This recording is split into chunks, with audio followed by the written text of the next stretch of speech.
नमस्कार, मैं करमवीर सिंह DSLR9.com से। और आज इस वीडियो में हम बात करने वाले हैं फ़िल्टर्स के बारे में। फ़िल्टर्स क्या होते हैं और कौन कौन से फ़िल्टर आजकल बहुत कॉमन हैं और कहाँ किन कंडीशंस में आप इन फ़िल्टर्स को यूज़ कर सकते हैं। तो मैं आपको बताना चाहता हूँ कि 3 बेसिक फ़िल्टर्स हैं जो सबसे ज़्यादा यूज़ करते हैं फ़ोटोग्राफ़र। पहला होता है, आप लोगों ने सुना होगा, यूवी फ़िल्टर। अगर आप कोई भी नया कैमरा और लेंस ख़रीदते हैं तो नॉर्मली जो है वो शोरूम ओनर या शॉपकीपर आपको सजेस्ट करता है कि लेंस को बचाने के लिए आप उसके आगे जो है वो यूवी फ़िल्टर लगाएं। दूसरा जो फ़िल्टर होता है वो होता है CPL या सर्कुलर पोलराइजिंग फ़िल्टर। वो किस चीज़ के लिए यूज़ होता है अभी मैं बताऊँगा। और तीसरा जो फ़िल्टर होता है उसे बोलते हैं ND फ़िल्टर। ND का मतलब होता है न्यूट्रल डेंसिटी फ़िल्टर। तो ये 3 जो है ये मोस्ट कॉमन फ़िल्टर्स हैं जो सबसे ज़्यादा यूज़ होते हैं। तो आइए समझते हैं कि क्या है ये। देखिए 3 फ़िल्टर्स हैं, UV फ़िल्टर, CPL और ND फ़िल्टर। UV फ़िल्टर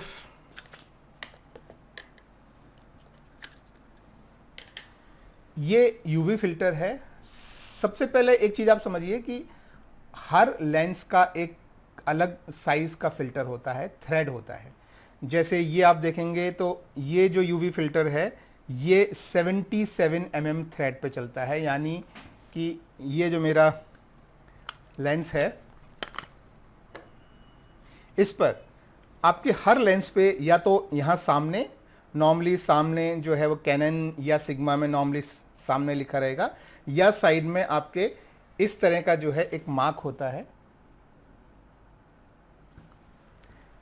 ये दिखाता है कि आपका जो है ये फ़िल्टर का साइज़ क्या है। तो 0 और उसके बीच में इस तरह से जो है कट होता है और उसके आगे एक नंबर लिखा रहता है, जैसे इस पे लिखा है 77।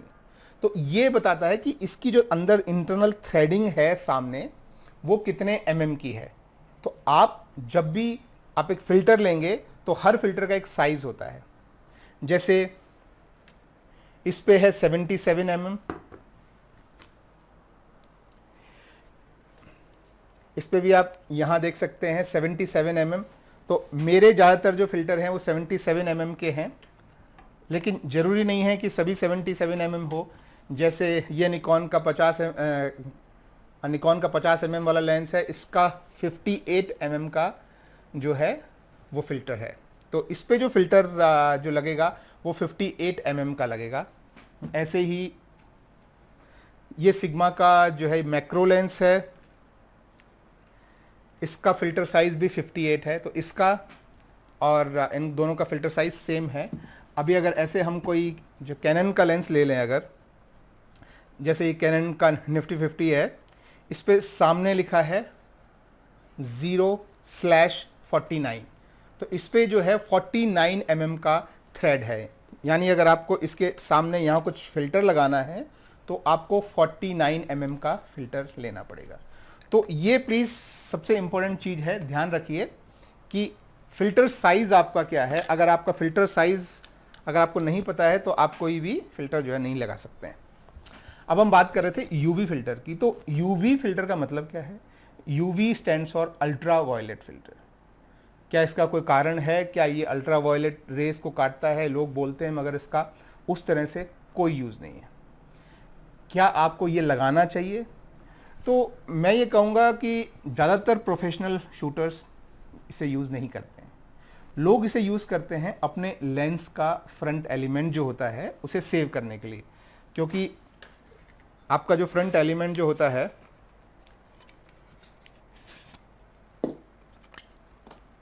आपके लेंस का फ्रंट एलिमेंट जो होता है, यहाँ पे अगर धूल मिट्टी या हाथ लग रहे हैं तो वो थोड़ा सा स्कोप होता है ख़राब होने का। तो आपका जो फ़िल्टर है वो इसके सामने इस तरह से जो है वो लगा देते हैं। तो इससे अगर कुछ हाथ टच होता है, किसी का धूल मिट्टी आती है तो इस पर बैठता है। लेकिन सोचने की बात यह है कि ये चीप फ़िल्टर्स होते हैं, बहुत ज़्यादा महंगे नहीं होते हैं, और आपका लेंस जो है वो काफ़ी महंगी चीज़ है। तो और उसका जो क्वालिटी है, अंदर जो कांच आप इसमें जो यूज़ होता है वो काफ़ी हाई क्वालिटी का कांच होता है, इसलिए आपको जो है अच्छी इमेजेस मिलती हैं। आप उसके आगे अगर चीप क्वालिटी का फ़िल्टर लगा रहे हैं तो वो आपके ग्लास का जो सारा जो अच्छाई है वो थोड़ी कम हो सकती है। तो या तो आप बहुत अच्छी क्वालिटी का फ़िल्टर लें, यूवी फ़िल्टर, या ना लगाएं। लेकिन इसका सिर्फ एम यही है कि ये आपके फ्रंट एलिमेंट को, यानी सबसे आगे जो आपका लेंस है, उसको धूल, मिट्टी या थंबप्रिंट इन सब से बचाता है। और यूवी से कुछ बचाता है? नहीं, ऐसी कोई चीज़ नहीं होती है। तो मैं तो ये जो है सजेस्ट नहीं करता हूँ और नॉर्मली यूज़ भी नहीं करता हूँ। दूसरा जो फ़िल्टर है, ये बहुत काम का फ़िल्टर है। इसे बोलते हैं सर्कुलर पोलराइजिंग फ़िल्टर। तो इसमें एक छोटी सी जो है वो रिंग होती है, देखिए इस तरह से घूमती है स्लोली, ठीक है। ये क्या करता है, ये भी मेरे केस में 77 mm का है, क्योंकि मेरे दो सबसे इंपॉर्टेंट लेंस पे लगता है। ये 70-200 पे लगता है और 24-120 पे भी ये लगता है। तो ये भी जो है 77 mm का है, जो अभी मैं इस पे यूज़ करता हूँ। सर्कुलर पोलराइजिंग फ़िल्टर क्या करता है, ये एक तो रिफ्लेक्शन को काटता है और आपके कुछ कलर्स को एनहेंस करता है, या जिसे हम बोलते हैं हेज कट डाउन करके और कलर्स को थोड़ा एनहेंस करता है। ये नॉर्मली यूज़ होता है, जैसे आप मान लीजिए कोई इवनिंग में एक सनसेट का अगर आप फ़ोटो खींच रहे हैं तो आप इसे लगाते हैं, तो वो जो हेज होता है, जो थोड़ा धुंधलापन होता है, वो कम हो जाता है और पिक्चर्स जो हैं वो थोड़ी सी क्लियर आती हैं। दूसरा, ये रिफ्लेक्शन काटता है, यानी अगर आप एक कांच, मान लीजिए सामने आपके कांच है, आप उसके अंदर से फ़ोटो खींच रहे हैं और कांच में हल्का सा किसी चीज़ का जो है वो रिफ्लेक्शन आ रहा है, तो ये उस रिफ्लेक्शन को काटता है। आप एक मान लीजिए स्टिल वाटर का फ़ोटो खींच रहे हैं और वाटर के ऊपर स्काई का रिफ्लेक्शन आ रहा है, तो उस रिफ्लेक्शन को भी अगर आपको काटना है, स्काई का रिफ्लेक्शन नहीं चाहिए, आपको पानी के अंदर क्लियर विजिबिलिटी चाहिए कि क्या है पानी में, तो ये उसमें जो मदद करता है। तो ये हेज और रिफ्लेक्शन को काटता है। नॉर्मली इसे लोग जो हैं वो या तो इवनिंग में जब शॉट लेना होता है, पानी है, सनसेट है, उस तरह की कंडीशंस में से यूज़ करते हैं, या इसे एनडी फिल्टर के आगे लगा के यूज़ करते हैं जब वाटरफॉल का हो, कोई आपका कोई फ़ोटो खींचना है, या जहाँ पे आपको मतलब जैसे पानी है और सामने रॉक्स हैं, रॉक का रिफ्लेक्शन पानी पे आ रहा है या स्काई का रिफ्लेक्शन आ रहा है, तो उसे काटने के लिए ये जो है सर्कुलर पोलराइजिंग फिल्टर इसे बोलते हैं, ठीक है। तीसरा जो फिल्टर है,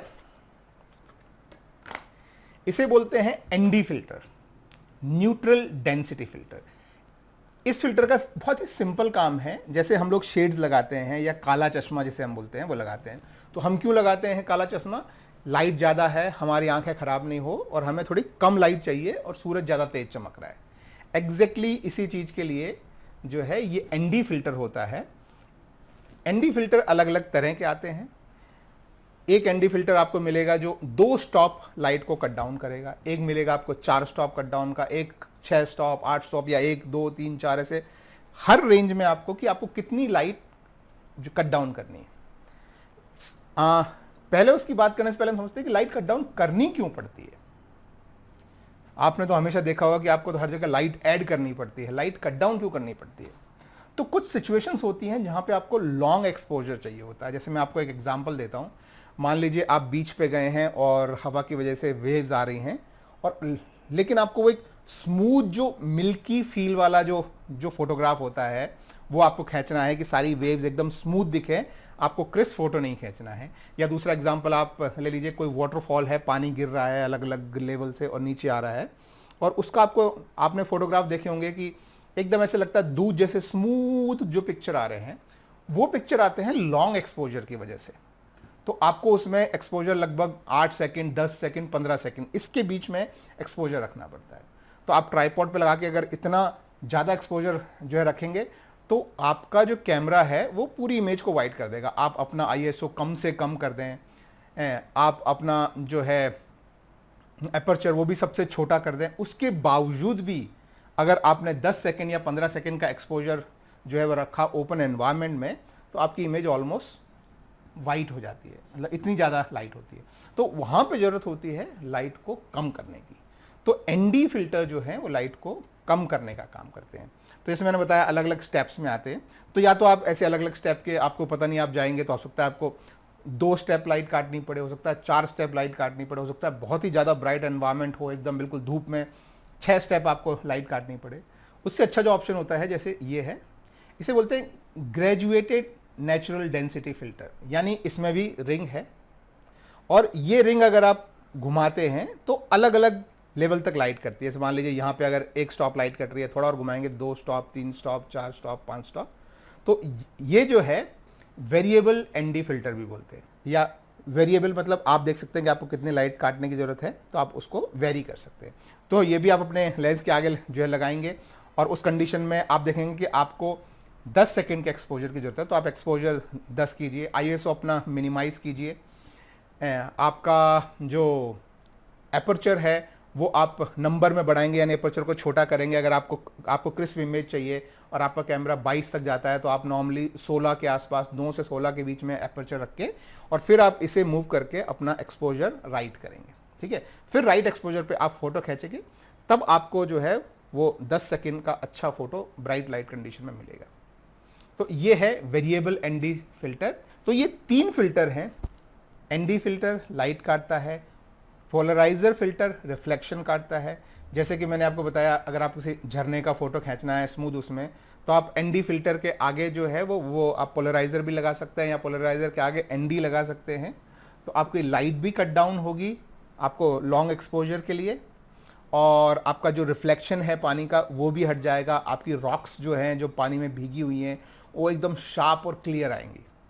तो ये 3 फिल्टर हैं जो कि बहुत लोग यूज़ करते हैं। एनडी फिल्टर और पोलराइजर फिल्टर जो हैं ये बहुत ज़्यादा यूज़ होते हैं, और यूवी फिल्टर जो है वो आपकी मर्जी है, आप चाहें तो यूज़ करें, चाहें तो ना यूज़ करें। मैं मोस्टली नहीं यूज़ करता हूँ, लेकिन कभी कभी जैसे अभी मैं रिसेंट एक गोवा ट्रिप पे था, तो वहाँ पे जो है वो बीच पे काफ़ी सारी जो फोटोग्राफी करनी थी, और बीच पे आपके कैमरा इक्विपमेंट थोड़े से जो हैं, क्योंकि वहाँ पे फाइन डस्ट हवा में होती है और बहुत ज़्यादा ह्यूमिडिटी होती है। तो फाइन डस्ट और ह्यूमिडिटी जो है वो आपके लेंसेज की और आपके कैमरा की सबसे जो बड़ी दुश्मन होती है। तो वहाँ पे इस तरह की जो कंडीशन है उनमें मैं प्रेफर करता हूँ कि मैं आगे जो है वो यूवी फिल्टर जो है लगा के रखूँ कि उसको प्रॉब्लम ना हो। बाकी और कंडीशन में मैं यूवी फिल्टर जो है नहीं लगा सकता हूँ। आई होप आप समझे हुए कि ये 3 फिल्टर्स आपको किन किन कंडीशंस में मदद कर सकते हैं। इसी तरह के और वीडियो देखने के लिए आप हमारे चैनल को सब्सक्राइब कीजिए और देखिए हमारी वेबसाइट DSLR9.com।